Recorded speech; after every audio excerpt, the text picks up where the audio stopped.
just wanted to share with you guys my picadillo recipe. This is basically a little more than 2 pounds of ground beef. I put it in the pan and I start cooking it, and as it cooks I start to season it. So I'm gonna go ahead and add some onion powder to this. I also cut up some Idaho potatoes into little squares and I fried them up. My husband is actually over there eating them right now. But I add a little bit of complete seasoning from Badia. You can actually find the little ones in the Dollar Tree. You want to make sure, guys, the goal here, and I'm sorry that I'm moving my camera a lot. The goal here is to make sure that your food is seasoned because you want flavor, right? Who wants to eat food that does not have any flavor? Next up is my Lori's garlic salt. You guys know, if you've been watching me, I rave about this garlic salt. It is so good. I don't add any salt to my food. This just gives it more than enough. Now I'm gonna go ahead and mix this up. Once my ground beef is halfway cooked, I add a couple of spoonfuls of sofrito. And all sofrito is cilantro, green bell peppers, red bell peppers, orange, and red if you, orange and yellow if you have them, right? And you blend it up in the blender basically, and that's what it is. Oh, and garlic and onions, of course. So I have some made here already. I always pre-make it so that as I cook, it's just easier to grab it and add it.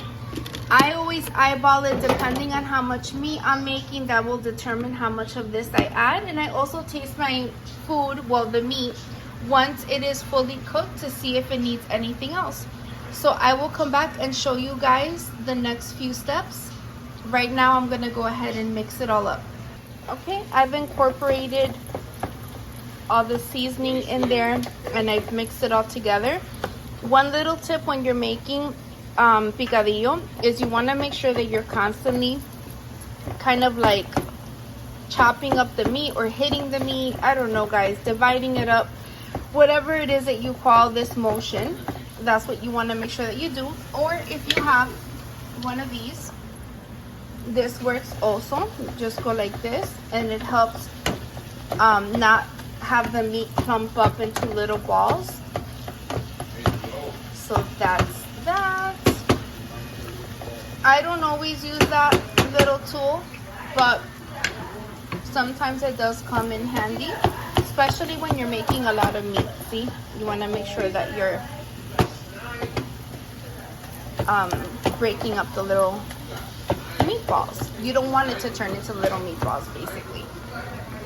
So I will come back when it's time to add the sofrito and show you guys. So just to show you guys, I chop up my potato. I have about 4 medium-sized potatoes here.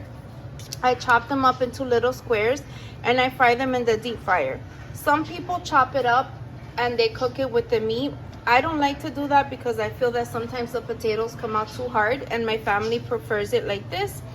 And I usually make a few extras so that they can snack on it while I'm making the food. So that's what my potatoes look like. Okay, you guys, so at this point I start to add my sofrito. So I'm mixing up the sofrito. We're gonna go ahead and add a couple of tablespoons. You know what, let me get my big one. Hold on, guys, because I prefer to use this right here. It's so much easier. So I start by adding one.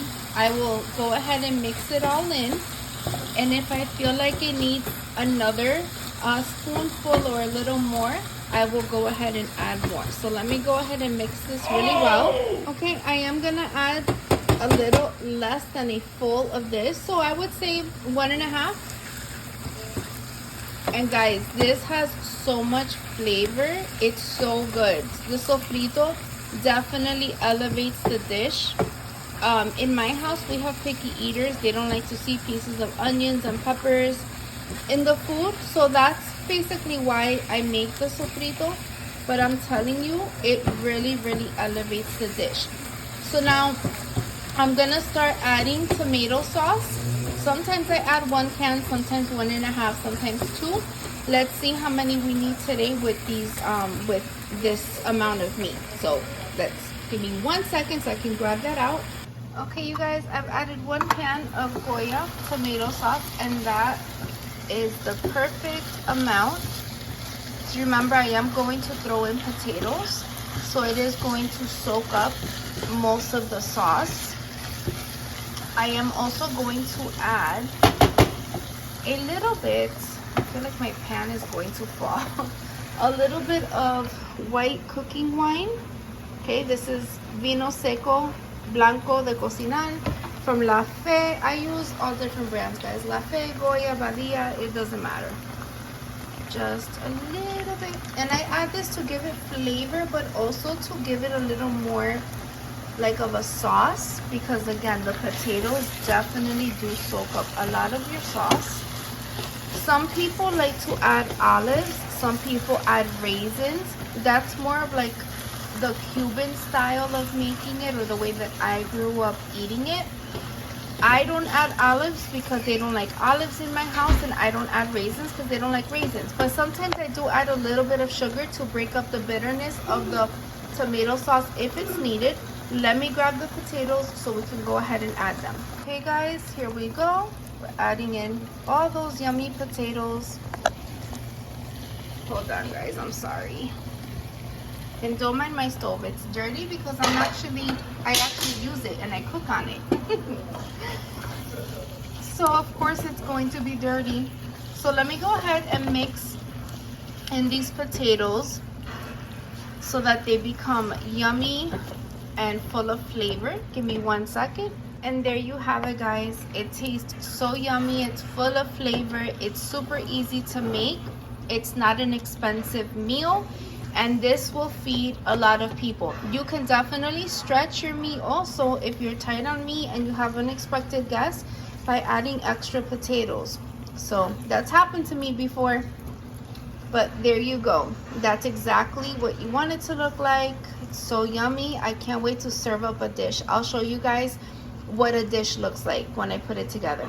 There you go guys, picadillo served on top of white rice with a sweet ripe banana cut up. This is a traditional Cuban dish. This is something that we make a lot in our house. I hope you guys try the recipe. I hope you enjoy it. If you have any questions, let me know down below.